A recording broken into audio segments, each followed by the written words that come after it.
The higher the better. The higher the variance the model accounts for, the better. Because your model, let's say your variance is, 48%.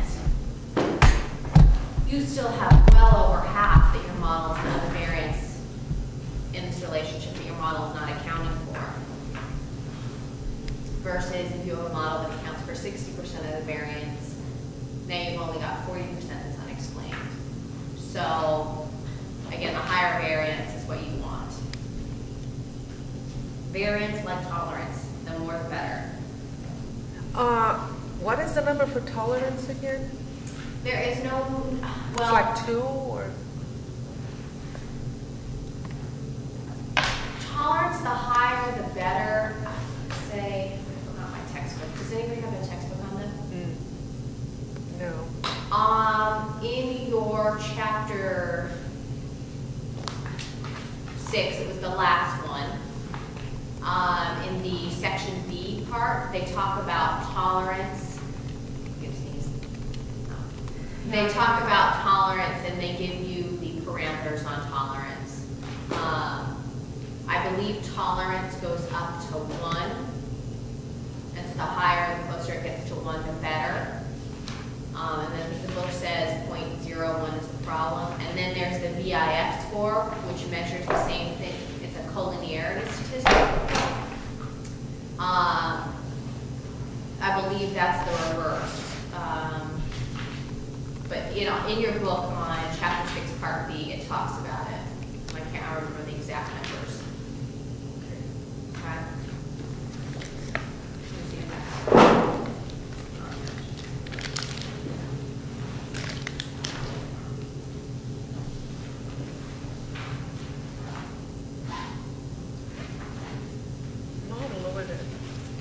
Oh. Okay, well then let's go over the concepts for exam 2 because tolerance is on here. Background. All right, I actually have some stuff on tolerance here. So, okay, let's go over the concepts for exam 2. And they might be out of order for you. Okay. But I'm going to go through the order that I have, if that's okay, so we don't jump around and make sure we don't miss anything. So as far as the subject to variable ratio, you want about 20 subjects needed for each predictor variable that you're putting into your structural equation model. Okay? So if you have 2 predictors and 1 outcome, you need roughly 40 subjects. Yeah, 20 subjects are needed per predictor for each predictor.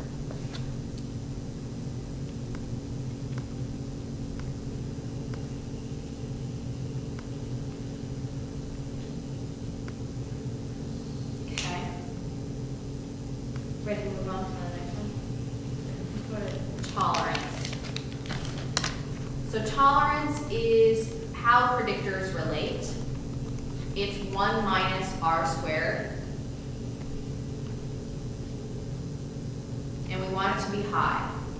So 0.05 to 1 is pretty good. That's your kind of golden range. Anything lower than 0.4 is problematic.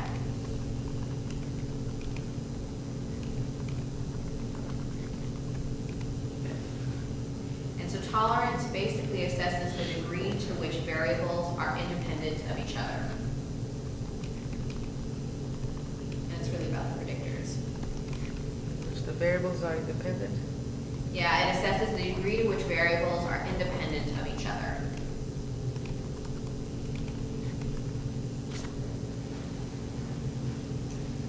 So we don't want too much overlap or too much redundancy, right?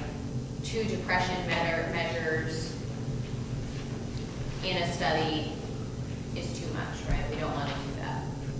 Don't want what? We don't want two measures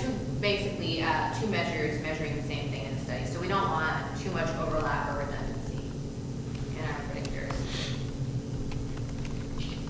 So 1 is complete independence. So on a Venn diagram, it's the circles that don't overlap completely.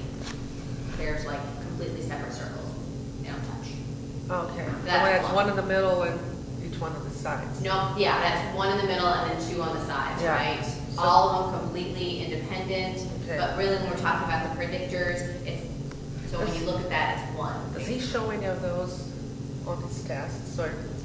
Will he show the Venn diagrams themselves? Actually, he might show one or two, but typically with the Venn diagrams, it's suppression and redundancy and complementarity. He likes to test those through and like the output. So he tests those concepts typically through the output. Okay. So it's also another way to think about it, it's the shared variance among the predictors.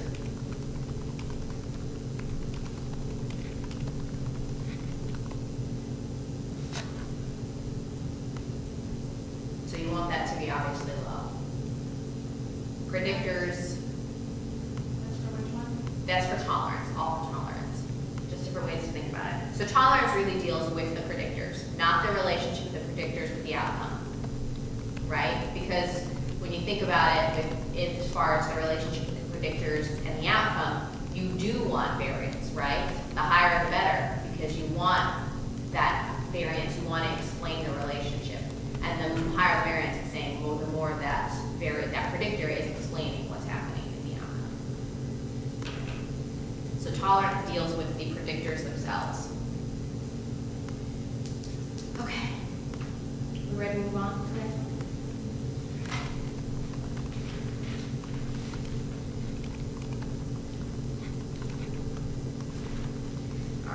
So suppressor effects. It's the addition of a new variable causes the first regression weight or beta weight to go up.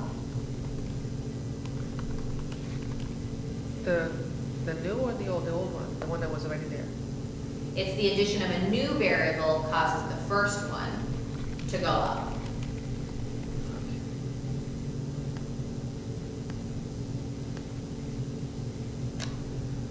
So it enhances the relationship between y and x1 with the addition of x2.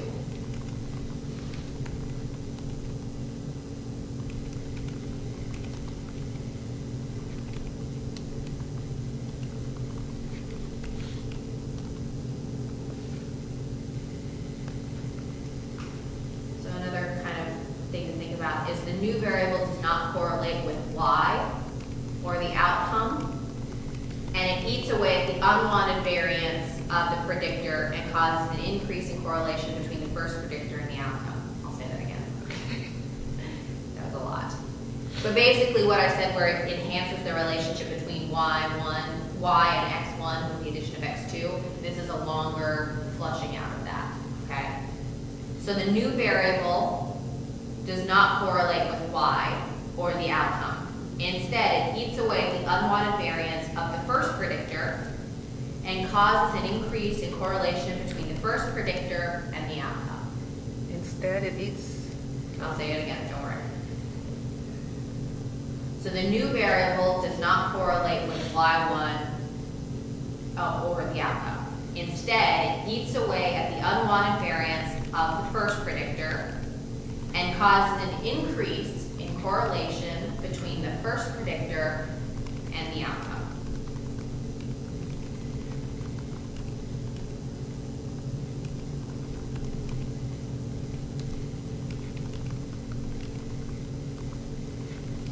So I have a little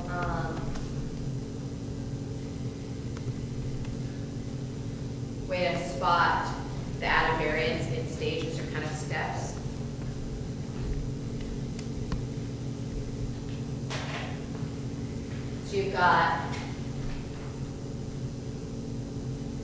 So you basically have x1 is a really strong predictor of y, right? So good relationship.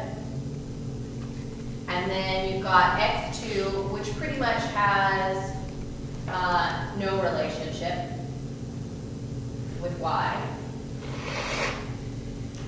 But then you have x1 and x2 that have a strong relationship.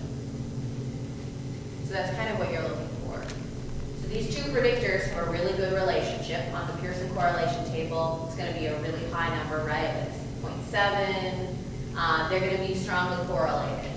If you were to add your predictor in stages, you would see, okay, when you first added x1, the number, like your beta, was pretty good, right? It had a relationship. Or you can even see it in your Pearson Correlation table. Good relationship here. Pearson Correlation table shows you not so much. This is like 0.3. So this would maybe be like a 0.6 or so.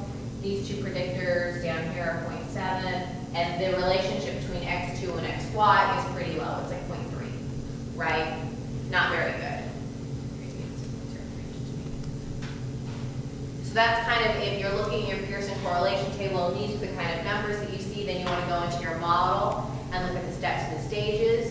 And as you added x1 and x2, you can see, okay, well, what happens in your beta weights, right? Your standardized one. So this one should go up with the addition of this one. But again, you want to continue to check your Pearson Correlation table because you want to see the individual relationships between each of these components prior to analyzing whether it's suppression, complementarity, redundancy, all that kind of junk. It has to do with the stepwise and what as you put in the variable. And you'll see it in there, right? They'll have model, like when it does the model summary, it'll have model 1, model 2. Usually there's no line between, but each one is a separate predictor. And underneath it'll have what is the full outcome, and it'll say dependent variable, and it'll have the outcome measure listed. And then up here it'll have 1, and what are the predictors used, and in 2, what are the predictors used. So it has it written underneath the table. You can just see which one the variables were used. You know, it's on which table? It is on, it's pretty much on all of them, but if you look at, let's look at the, do you happen to have the output that you used last time? So if you look at the second page, under the ANOVA, it'll tell you A, what are the predictors being used, and B, what is the dependent variable. Oh, okay. So that's important because in a lot of these, you saw how many linear regression equation he performed just to get the output for the structural equation model, right? He had to perform each of these regressions because whatever is going, has the arrow going to it, is the outcome. Yeah. So he has to continually adjust the model to see what are the beta weights with that as being the outcome. Exactly. So that's what you want to use. So you want to continually check. So when he's asking you questions on the test and he says this is the outcome, you want to make sure if he's got 4 different regression equations or regression outputs in there, you want to make sure you look at the correct one. Okay. Yeah. And that's where you can tell, basically. So those are usually the beta weights or the B weight? The beta weights. It's the beta. Always standardized. Yeah, pretty sure it was the beta, right? Mhm. Yeah, beta. He also uses Pearson too. He used Pearson for a couple of them. But yeah, your beta weights are good ones. Okay? Does that make sense? Mm-hmm. Okay. These are R squares on here though, right? He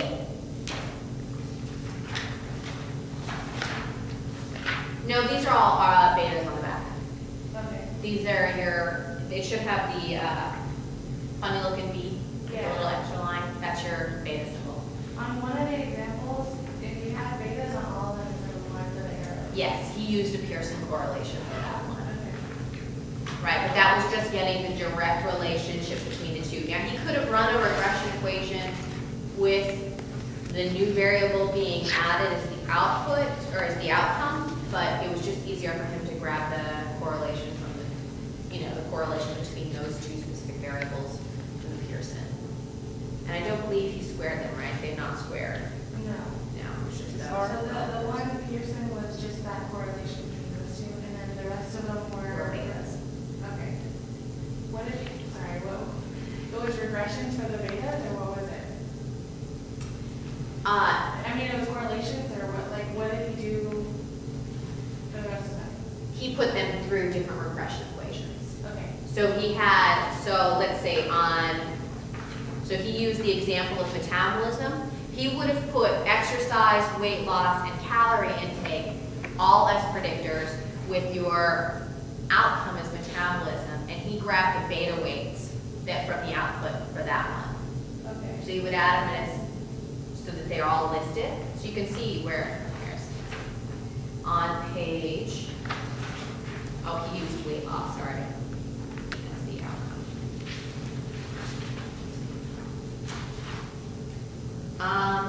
So metabolism as the outcome, and